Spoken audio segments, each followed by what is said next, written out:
Chapter 12. Fatherhood. Dementia was no longer responsible for only himself. He was now also responsible for the orphan Elkwoodian king, Willowwood. This was a scary thought considering that he was slowly losing his mind. It would have been a much easier option to remain in Flash Fleas. The place was beautiful, relatively peaceful and plentiful. It was an almost perfect environment to bring up a young child. The only real enemies were the Doolan dragons and Trazon. However, the Doolan dragons were being kept well in check by the Burlean dragon slayers. Besides, they only attacked young sugar fairies, so they posed no threat whatsoever to Dementia or Willowwood. Dementia was also fairly certain that Trazon would not strike for at least another 100 years now. He had created enough negative energy with his recent massacre of the Elkwoodians to power his tainted soul for a long, long time. Nevertheless, Dementia felt that he'd brought shame to the soul wizard community of Flash Fleas by failing so dismally in his attempt to rid the Elkwoodian elves of the negativity curse. Yes, they were under a hideous spell when he arrived, but at least they were alive. As a direct result of his intervention, all except one were now dead, and their species teetered on the brink of extinction. With Willowwood being the last of his bloodline, his death would be the final nail on their coffin. Their existence would then be confined to the pages of history books.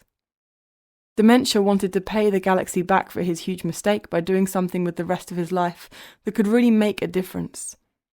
He had heard the stories of the crime and corruption that took place in the Land of the Lonely. He had made a decision to therefore visit this land and possibly settle there. He would use his magical powers to help improve the place. After all, why should decent people who had nowhere else to go end up being killed or victimized by the less desirable residents of this place of refuge? Although Dementia had given up his supreme wand, he still had Old Faithful, the wand that he used prior to receiving his supreme wand. She had been sitting idle in the umbrella stand collecting dust for over 40 years now. He would definitely need to give her a few test runs before he and King Willowwood headed off. She would no doubt be a little bit rusty and completely out of touch with the latest advances in soul wizard spell creation. Dementia's humble abode is located snugly in the middle of the breathtakingly beautiful, serene forest on the western border of Flash Fleas. Its cane-clad outer shell is completely dwarfed by the millions of ancient Pretushi canes that surround it and reach as high as 140 meters. Even though Pretushi canes have very little foliage, they produce an abundance of star-shaped flowers that continually fall to the ground and create a fragrant pink carpet below all year round. Despite these cylindrical canes all being hollow inside, their apexes end in a shallow bowl shape. Rainwater always gets trapped in these shallow bowls, and the water then stagnates within until such time as the lime-green sun rays gradually swallow it up. The Pretushi cane outer shell of Dementia's cabin-looking house hides the fact that the entire internal frame is constructed from shrewdwood.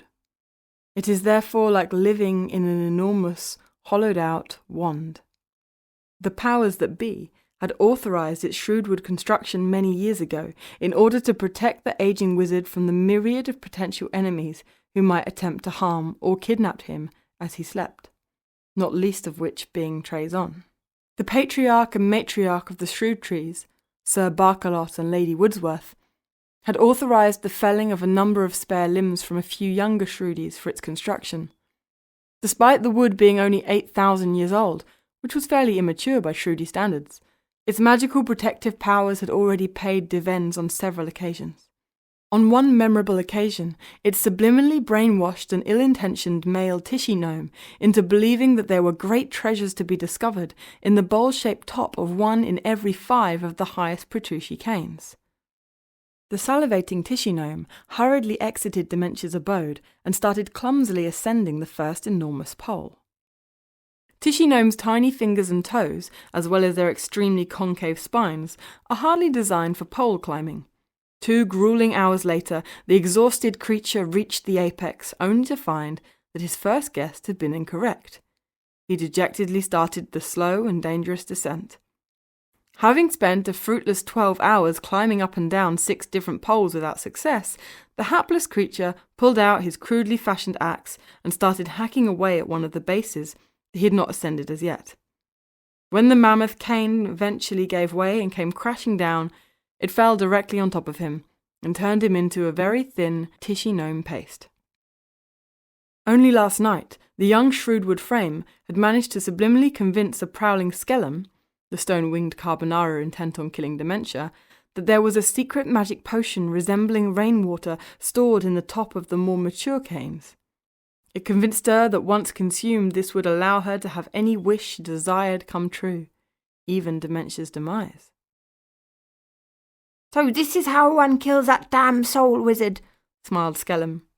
She took the bait hook, line and sinker and began her tiresome ascent. The stone wings attached to her shoulder blades and her enormous baboon backside made the climb almost unbearably difficult, but still she persevered. When she finally reached the top, there was indeed a potion that resembled rainwater. Despite smelling putrid and being full of dead, long-winged wockies, similar to mosquitoes, she stuck her thin ostrich face deep into the bowl and greedily slurped down the potion. She then wished for dementia's demise. "Rubberhead is finally dead!" screamed Skellum with unbridled joy. The ruckus outside awoke dementia from his sleep. He was left feeling rather peeved and headed straight outdoors to investigate and punish the inconsiderate noisemaker. When he saw who it was, he was both irritated and intrigued. He awoke Old Faithful and set her to work. The next moment, the Pratusci cane was shaking violently from side to side. "Shit!" screamed Skellum, as she lost her grip and went plummeting through the air towards the ground. Dementia took pity on her and turned the soil surrounding this particular Pratusci cane into soft, watery mud moments before she hit the ground. "Help me, I can't swim!" cried Skellum between mouthfuls of mud. Dementia turned Old Faithful into a rope and pulled the desperate carbonara out of the quagmire. He then wrapped her in warm blankets and made her a delicious cup of Pratusci flower tea. Like Wile E. Coyote, this carbonara would also live to fight another day. Whilst she slowly recovered, Dementia went on to explain that Whizfiddle had not intentionally caused all the carbonara's wings to turn to stone. On the contrary, he was trying to perform a spell designed to help them regain their ability to fly. Up until now, Skellum had never known that the whole incident was an accident. Over the years, the story had been embellished and modified greatly by her elders and told of evil soul wizards deliberately plotting to disfigure the carbonaras and keep them flightless. Dementia's sincere account of what really happened cast a completely new light on things for Skellum. The soul wizards had good intentions. They were decent rather than villains. It was an accident rather than an act of malice intent. Skellum made an oath to spend the rest of her life now protecting the aging soul wizard, instead of trying to destroy him. "It's the least I can do," said Skellum. "After all I've put you through over the years." "No thanks, you've done quite enough already," replied Dementia sarcastically. "I insist," continued Skellum adamantly. "I'll be your silent invisible shadow, a ghost, a spectre, a spirit, your guardian angel." Dementia did not have the heart to tell Skellum that she was more like a noisy alarm clock, a luminous beacon, a flashing neon light, a vial of strobe glitter, an annoying little devil, an accident waiting to happen. "I must take cover now," continued Skellum. She did a quick bow and then lumbered off towards the Pratusci trees. "Although you may never see me again, I will be wherever you are, watching out for you." Dementia tried his best not to laugh as both pink cheeks of Skellum's enormous baboon backside blatantly protruded from either side of a Pratusci cane that she was now supposedly hiding behind. Dementia's nearest neighbour lived over 80 kilometres away. It was therefore the perfect place to put Old Faithful through her paces. He started out by trying one of the simplest of clearance spells. He would get Old Faithful to help him clear a 20 by 40 metre patch of newly sprouted Pratusci cane shoots that were encroaching on his gradually shrinking backyard. Pratusci canes grow like wild bamboo. Their powerful underground runners send new shoots surging skywards in all directions. The new shoots can grow by as much as a metre a day. Consequently, Many of this new batch were already 30 meters high and 30 centimeters thick. He waved Old Faithful's shrewd wood body slowly upwards, chanted a few haunting words in Swahili, and then wriggled his toes. Shoot after shoot started to fall. However, they only fell to a 45-degree angle. None of them fell to the ground. Each now stood precariously, being neither up nor down. Whilst Willowwood found this rather amusing, it left Dementia feeling most irritated. "Please don't be such a difficult old lady," he shouted and looked down sternly at Old Faithful. "I know you did that deliberately. Are you upset with me because I abandoned you when I received my supreme wand? You are, aren't you?" Old Faithful confirmed Dementia's suspicions by suddenly glowing red-hot in the aging wizard's right hand and branding her shape very deeply into his rubber palm. This infuriated Dementia because he would now be forced to either create a new form or live with a severely deformed palm for the time being. "You daughter of a tishy gnome-brained Ryboltian slave driver!" he screamed out in anger. The grumpy old lady was made of 100% shrewdwood and did not appreciate his comment in the slightest. She responded to this insult by glowing red-hot again and burning his right palm even further. His thumb was now only just holding on by a few loose threads. Dementia now had a clear indication as to just how angry she was. Willowwood found the whole situation incredibly amusing and had to cover his mouth tightly to prevent himself from bursting out with laughter. This caused both of his cheeks to swell up like overinflated hot water bottles. He simply could not believe that one of the most powerful wizards to have ever existed was taking a massive spanking from an old piece of shrewdwood who was way past her use-by date. Dementia could clearly see that Willowwood was enjoying the entertainment. Although feeling somewhat humiliated, Dementia swallowed his pride and sincerely apologized to Old Faithful for his nasty jibe and for abandoning her for so long. He patiently explained to her that when he was given the honor of becoming a supreme soul wizard, he was forced to make an oath to only use a supreme wand. Old Faithful showed that all was forgiven by releasing her grip on the trees that were half up, half down. They all came crashing down at exactly the same time. The entire forest echoed loudly and the ground below shook violently.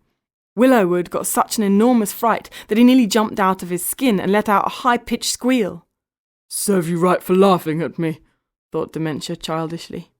Ridiculous male pride and one-upmanship seems to be a universal phenomenon. The falling trees also exposed the rest of Skellem's strange shape. "Hi!" She waved sheepishly and covered her front as if her shower curtain had been unexpectedly pulled away. "Wasn't expecting that!" The absent-minded wizard was delighted to have the old lady back.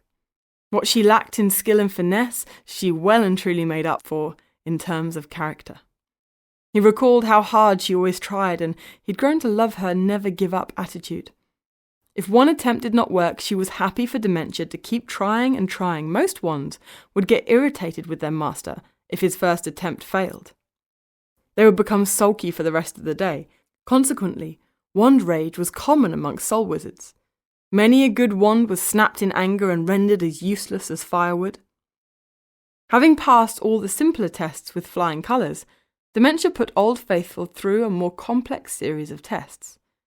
First, they froze a flock of woofle birds in time as the birds passed by. Then they turned a small dam to ice, even though it was middle of summer. Then they made it rain on a solitary Pratushy cane. The neighbouring trees remained bone dry. Finally, they teleported themselves to the town centre of Flush Fleas and landed directly in front of its historic town hall. "What the?" exclaimed Skellum as she watched them vanish before her very eyes. A frantic Mayor Weasel spotted Dementia and Willowwood from his town hall office window and came rushing down the stairs. By the time he got there, Dementia and the Orphan King had already vanished. Mayor Weasel was devastated because he urgently needed Dementia's assistance. You see, all of the sugar fairies in Flush Fleas were starting to put on weight at an alarming rate. There were very few left who could still fly. He correctly suspected that the sugar fairy's sudden inability to metabolize sugar properly may have in fact been caused by some sort of evil curse rather than by some sort of virus. He inferred this because he knew that he'd personally compromised Flush Flea's magical defences against evil magic by willingly handing over so many of its sacred jewels to the Burlean dragon slayers in return for their services. The pile of sacred jewels was now almost half its original size and glowing very dimly. If all the jewels were still together as they should have been, it would have glowed brightly. Weasel was ready to make a complete confession to Dementia. He could not bear to see his little Wandina so distressed. For whatever reason, the evil curse had hit her harder than any of the other sugar fairies. She looked like an inflated beach ball. Forget flying, she could hardly walk. If things continued to deteriorate, she would soon be bedridden. Whilst there were lots of other soul wizards in Flush Fleas, none of them had the foggiest idea how to deal with this grave situation. Dementia was his only hope. This curse required the assistance of an expert. Unfortunately, though, by the time Weasel arrived at Dementia's home, the Supreme Soul Wizard and his adopted son were already on their way to the land of the lonely. Weasel burst into tears. His thieving, self-centered behaviour had come back to bite him on the bum. Soul Wizards' travelation spells make getting from point A to point B a lot easier than having to travel by foot or even by flight. You simply teleport your passengers and cargo from one location to another. However, it is the quality of the wand and the wizard's personal expertise that determine how far you can travel with each spell. Other factors include how big the travel party is and how cumbersome their luggage is. You can go a lot further in a single hit if you're travelling solo and only carrying bare essentials. Dementia had calculated that Old Faithful would be able to safely teleport himself, Willowwood and their luggage no more than 200 kilometres per spell. It would then take her the rest of the day to recover. She was still very unfit. In her heyday, she could travel over 1,000 kilometres per spell and only needed a few hours rest between each journey.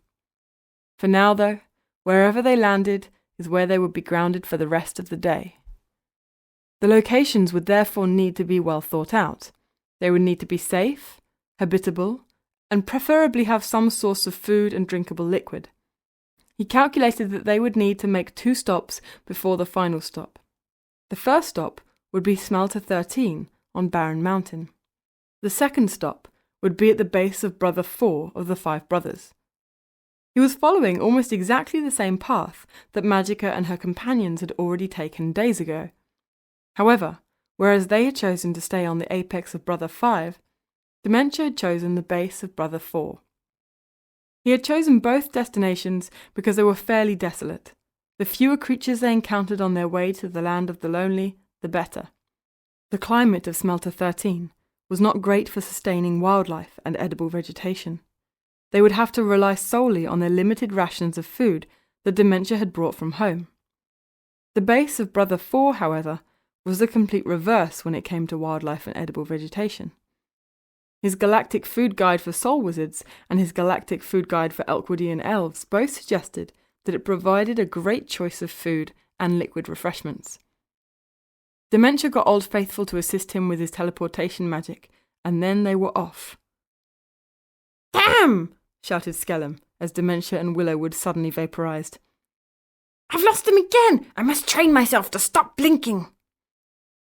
Dementia, Willowwood and Old Faithful arrived at Barren Mountain's Smelter 13 region a little after 2 p.m.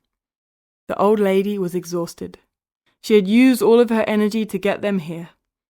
Dementia gently tucked her into her casing, which was lined with drudger silk, and then set off with Willowwood to explore the mountain's unfamiliar, unforgiving terrain. Whilst they explored Smelter 13, Skellum meticulously combed every square inch of the serene forest for Dementia and Willowwood. At least Skellum had a fairly pretty backdrop. Smelter 13 was a truly hideous place, for as far as the eye could see, the land was parched dry and completely desolate. The dust choked their throats and made Willowwood's eyes water. Imagine Dementia's shock, therefore, when he suddenly stumbled upon an abandoned sugar fairy leotard. The fact that the leotard was black and covered in black Xophobian crystals perplexed him even further. Sugar fairy outfits were typically pink or purple and covered in colourful crystals and sequins. This discrepancy should have been the ultimate clue as to the identity of its sugar fairy owner. Although Dementia had only ever formally met Magica once, at the recent fairy race, she was wearing a black leotard very similar to this one at the time. This just serves to show how poor Dementia's memory had become. As Dementia and Willowwood sat around the fire and ate their limited rations, the baffled wizard wondered how a sugar fairy outfit of any colour had managed to find its way to Barren Mountain. More importantly, he wondered who its owner was and if she was okay. He theorised that she'd perhaps been kidnapped by a Doolan dragon who then flew her off to Barren Mountain, stripped her of her clothing and finally ate her. He had to dismiss the idea though, because it didn't make sense. Firstly, Doolan dragons were never known to fly as far north as Barren Mountain. Secondly, they tended to eat sugar fairies on the spot rather than carrying them away for later consumption. Thirdly, they had never been known to undress sugar fairies before eating them. They enjoyed eating their sugar fairies fully wrapped. This would need to remain a mystery for now. He turned his attention to his 2 food guides. Their rations were now almost completely finished. Willowwood had eaten far more than he'd anticipated. Size was not always an accurate indicator of appetite. Dementia, more than any, should have realised this. He personally consumed more on a daily basis than most Gilgoonie giants, creatures more than 5 times his size. Dementia studied what the food guide said about the base of Brother 4, given that this was tomorrow's destination. It indicated that the caves at its base contained a broad range of edible mushrooms that Elkwoodian elves are known to love. It also contained several varieties of edible roots and bulbs. Best of all, as far as Dementia was concerned, were the rapoons, a small rat-like rodent who roamed the open plains in abundance. They were very fast runners, but also very blind. They would continually knock themselves unconscious as they accidentally ran full speed into rocks or fell off high ledges. Dementia had tasted them before, and he thought they were absolutely delicious. The secret to catching a rapoon was simple. You started the process by making as loud a racket as you could, so as to startle them.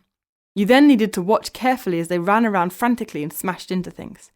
You could then collect the unconscious ones in a sack and use them as and when required. Rapoon and mushroom stew. Yum, he thought.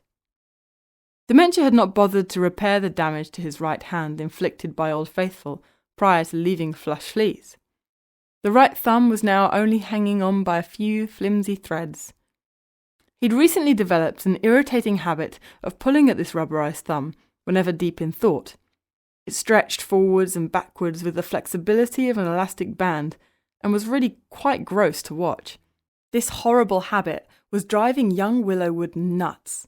The young Elkwoodian was therefore very relieved when it finally gave way. "You son of a stone-winged, tishy-gnomed face carbonara!" shouted Dementia at the thumb and tossed it away. The ageing wizard could have really done with some anger management sessions. After a late sleep-in, Dementia awoke Old Faithful and set her to work. They arrived at the base of Brother 4 just after midday. This second leg was over 200 kilometres and exhausted the old lady once again. While she slept in her drudger silk-lined casing, Dementia and Willowwood set about the task of hunting and gathering. The first thing they did was to explore several of the low-lying caves. Each was dark and damp, a perfect breeding ground for mushrooms. He referred to the guide's detailed descriptions and pictures to determine which mushrooms could be eaten safely and which were poisonous. They soon had a basket filled to the brim with several strange-looking edible varieties. As they were walking through one of the larger caves, Dementia and Willowwood noticed the most magnificent-looking mushroom that either had ever seen. It was over 1 meter tall and glistened with every imaginable colour. It lit up an entire corner of the otherwise dark cave. As they moved closer, the most wonderful smell penetrated their nostrils and drew them closer and closer in, until they were less than 1 meter from its base. They were under its spell and could not resist the urge to taste it. In the process of breaking off a piece for him and Willowwood to share, Dementia accidentally dropped the massive food guide and it came crashing down to the ground below. Fortuitously, upon impact with the ground, the book opened on the exact page that had a picture and description of this magnificent specimen. He read the description with utter horror. The seductivilia mushroom lures its victims closer and closer, using its magnificent colors and incredible smell as bait. The victims become more and more transfixed as they move closer and closer. Upon reaching this mushroom, the victims feel compelled to taste a chunk there and then. The victims fall dead at the very moment it touches their lips. It then lives off its fallen victims' blood, flesh, and skin until all that remains are brittle bones and clumps of hair. Scattered around its entire base were thousands of brittle bones and a ton of hair. How had they failed to notice this? How had it made them that blind? This was a real wake-up call for dementia. As he washed his and Willowwood's hands rigorously under a free-flowing artisan well that they had discovered, he realized that he would need to take a lot more care from this point onwards. He had to keep reminding himself that he was no longer only responsible for his own well-being. Whilst he was incapable of being poisoned himself, because his entire form was synthetic, he was well aware that the poison would have made easy work of young Willowwood. Now that they had the mushrooms, it was time to collect the raccoons. Having exited the caves and entered the open plains once again, Dementia blew as loudly as he could into his beautiful, hand-carved Hundundi horn, whilst Willowwood screamed continuously in his high-pitched soprano voice. About a dozen frantic raccoons suddenly appeared out of nowhere and began running around skittishly. Because they were running blindly, several bashed into rocks and fell off ledges. Although totally unnecessary, Willowwood enjoyed chasing after the few raccoons who were still running around. His bum wiggled and his gangly knees knocked together as he ran as fast as he could. Dementia watched on proudly as his adopted son finally managed to capture one. In doing so, the young king had displayed great courage and determination. "Gotcha!" shouted Willowwood triumphantly, holding the petrified raccoon up by its scrawny ears. "Well done, my boy!" smiled Dementia and pumped his fist in the air. It was nice to see a little bit of self-confidence return to the young boy's face. Willowwood then used his powerful slingshot to slay another one. It only took one shot to do the job. The accuracy of the shot was unbelievable. From a distance of over 100 meters, he hit the poor raccoon square in the temple. Dementia was most impressed with his young protege. The boy was obviously a lot more capable of taking care of himself than Dementia had thought. They ate their delicious bowls of raccoon and mushroom stew that night and talked about the day's events. It was good to have something to talk about.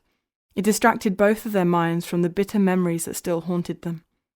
As Willowwood began to drift off, Dementia stroked the boy's head and said, "Good night, son." Willowwood replied, "Good night, Dad." It was the first time that Willowwood had referred to him as Dad. This was a huge breakthrough. Dementia was very touched by this, and had his first night of peaceful sleep in days. Trezon did not appear in his dreams even once this night. Dementia and Willowwood were awoken by the sound of loud, rapidly approaching footsteps. It sounded like only one pair of feet, however, based on the loud thumping reverberations, both suspected that it was probably something large and heavy and in a definite hurry.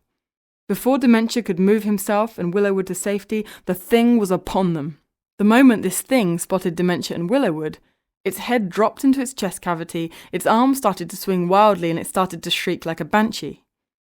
As it thrashed around aimlessly, a small fairy creature clung desperately to its thick curly chest hair, whilst a thin, lanky creature that was covered in blue scales spun around helplessly on its broad shoulders. It took a huge amount of persuasion and reassurance from Dementia before Sked finally raised his head above shoulder level. Sked urgently explained the circumstances surrounding their current haste. Their Ryboltian pursuers were only about 2 kilometers away and were closing quickly. Sked had spotted them from a vantage point about 10 kilometers further down the track. He informed Dementia that it looked as if there were about 50 Ryboltians, all bent on destruction. It would have been a lot easier for Dementia to turn his back on Sked and his companions. One quick wave of Old Faithful and he and Willowwood would be in the land of the lonely. However, this was not his style. He could not turn his back on those in need of help. This was perhaps his greatest strength as well as his greatest weakness. Unfortunately, Old Faithful did not have enough strength to teleport them all to safety. Life would have been a lot easier if she did. "I will help you," smiled Dementia. "But you must stop running. We must face up to this adversary. They may outnumber us 10-1, but I have magic, and magic is much more powerful than brute strength." As the 50 Ryboltian foot soldiers rounded the corner, they were greeted by an elderly-looking, blue-coloured soul wizard with long, flowing white hair and a matching beard. At his side stood a stout young boy with luminous green hair, the cheeks of a blowfish and pointy ears. Behind them were the familiar faces of Sked and Fluffle. Resting on the floor further back lay a prostrate, deep-breathing Hildegard. Despite looking more like a circus freak show than an army, Dementia issued an ultimatum to the Ryboltians. "Return to Ryboltia right now, or suffer the consequences," he shouted. Whilst most of the Ryboltians burst into fits of laughter, Murder's face turned blood red with anger. "How dare you threaten us, old wizard?" he screamed.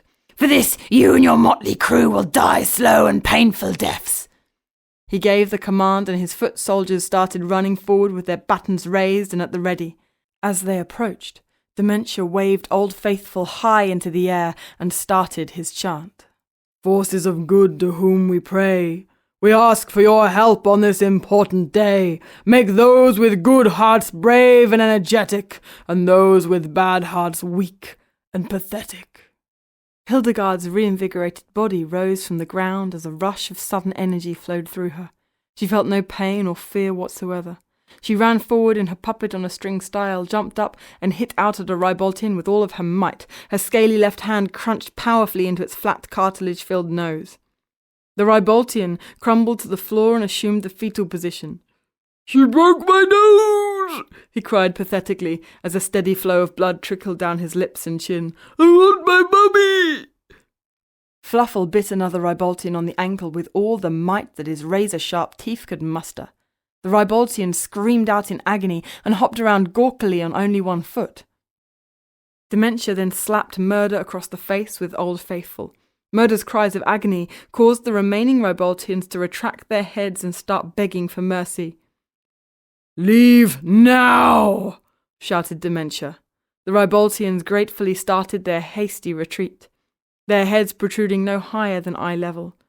They were defeated and shell-shocked. They headed straight for home, not daring to even turn their heads once towards the direction of Brother Four. Being the cowards and the liars that they were, the pathetic group returned to Ryboltia triumphantly a few days later, telling heroic stories of how they'd captured Sked, Fluffle and Hildegard and then slowly tortured them to death. The sudden burst of energy that Hildegard had utilized was now taking its toll on our broad bean-shaped heroine. She could hardly move and her breathing was severely labored. Dementia kindly offered to teleport her, with himself and Willowwood, to the land of the lonely. He was confident that Old Faithful would be able to summon the energy required to deal with this extra load. They would all be reunited soon anyway in the land of the lonely. Sked and Fluffle gratefully accepted this offer and bid Hildegard and the others farewell. After one quick stroke of Old Faithful and a few special words, Dementia found himself standing with Hildegard slung across his open arms and Willowwood by his side in a huge puddle of blood. In the land of the lonely's famous meat market.